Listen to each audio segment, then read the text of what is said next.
close together. Everybody close together. Yeah. Really worked. Yeah, really worked from there. Dave, your thoughts on the season and the whole arc of it from September to March? I thought we learned as a group. I think we came back with the expectation that it was going to be easy, and might have been caught off guard a little bit at the beginning. I like the way that the guys came together. We had a couple stretches where we played outstanding hockey.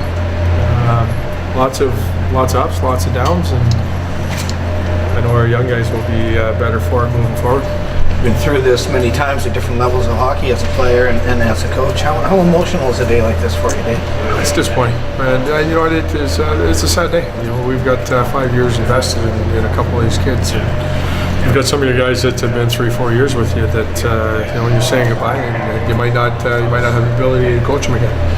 You do exit meetings with these guys. Is it how much different is it with the 320s when you have to have that meeting and have that chat? I let them host the meeting. Yeah. It's all about you know, just finding out really what their plan is and where they're looking to go and what career choices they're going to make, and you know, you just want to kind of pick their brain, see what their experience was like, and areas that you can improve. Each and every year, Cam says that this organization, and I agree, is lucky to have you. Where are you at, Dave? Are you still happy here? We can see you back here in September. I'm still in Victoria. You know what? That is. You know, I'm like everybody. You know, you like to explore opportunities. I think that you know, this is an outstanding organization. Cam and Graham, they're great people to work for. It is. You know, it's a world-class organization playing in a world-class facility, but like everybody else, you know, you aspire to get to the next level. And at some point, you know, I'd like to go back to the National Hockey League, and you know, I can't say for sure that it's going to happen. I don't know how sentimental of a guy are you, Dave, but you know, who is coming back and who's not, well, you know, who's not coming back for sure, as far as the players go, and they probably had one final look around and stuff in the last game. Did you do that? Is there any sort of air of finality? Did you maybe think that this might be the last time you coach in this building?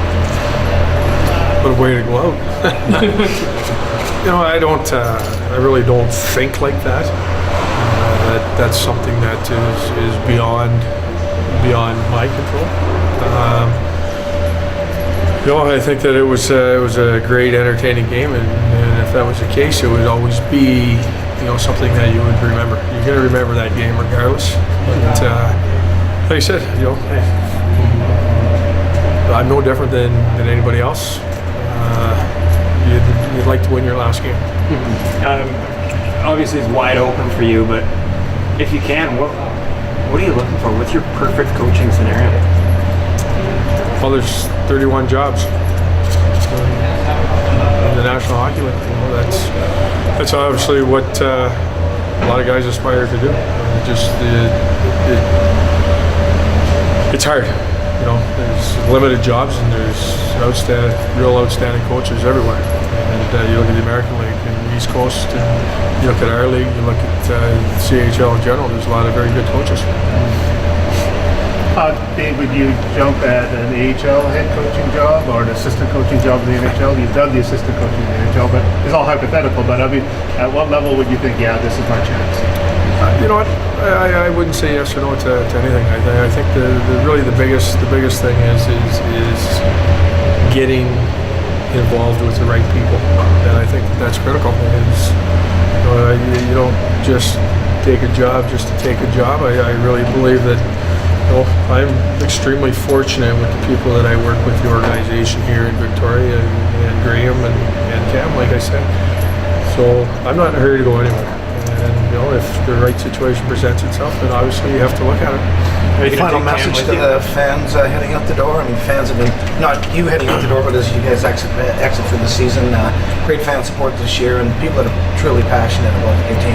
No, you can't say enough about the fans here. You know, it does give us an advantage, and I know that our guys are thrilled to play here. They're thrilled to play in front of them, and I think you go back to the last game, and you look at, you know, the effort that the players put out, but after overtime, after the first overtime, after the second overtime, as the games went on, they're getting standing ovations and all that. So I think there's a really good relationship with the players and the fans, and I know the fans respect how hard these guys play, and I know that the players really respect and appreciate the support that is shown in the community. Dave, everything comes in waves in the CHL, but if you looked at this wave of yours, everybody looked at 17, 18, well, that's the year. What do you think of next year and the expectation that's going to be on you guys next year? Well, we're going to come in obviously with expectations that we're going to be the underdog. That's the card we're going to play. We're still. We were supposed to be one of the top teams this year, so you see how it works, right? So we'll come in. Obviously, we'll have internal expectations. We know that we have some very good returning players, and then you have some question marks on your 19-year-olds, whether they're ready to turn pro and do they come back as 20s. And pieces fall into place, players fall on your lap, and if you can find the right guys, you can give yourself a chance. You have 4 hard decisions to make for at least 4 20-year-olds on this group going in next year. Maybe chips to get good 16, 17-year-olds in deals. I think, hey, you know what? That's Cam's area of expertise, and it always has been. We always talk about he finds the players, I coach the team, and yeah, we'll have some decisions, but I think that performance will determine who are the right candidates.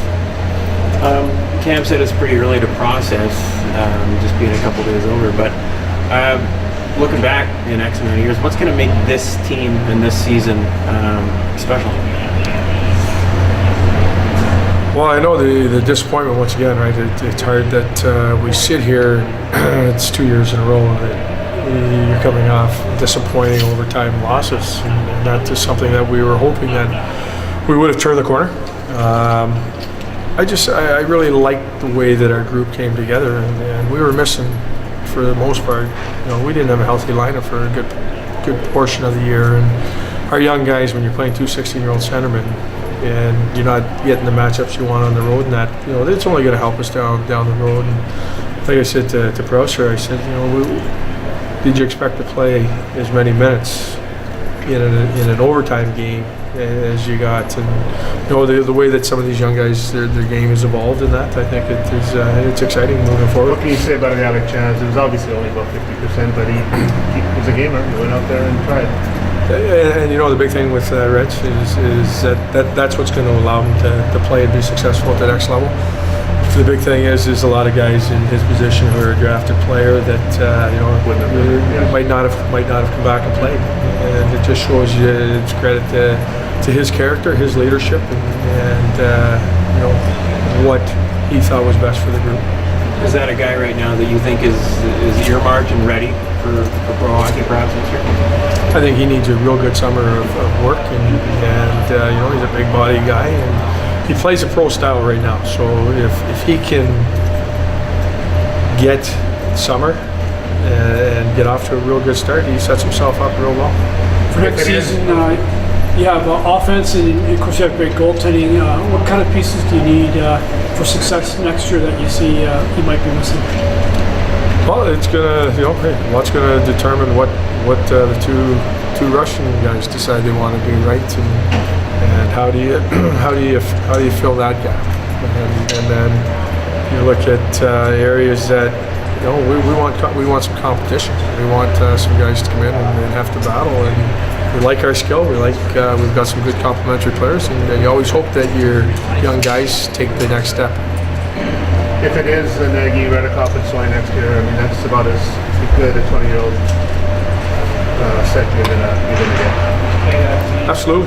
Hey, all our graduating players would be good players on any team, and fortunately for us is we've managed our age group, and we've put ourselves in a position to have some quality individuals come back. So you get a couple of months of Dave.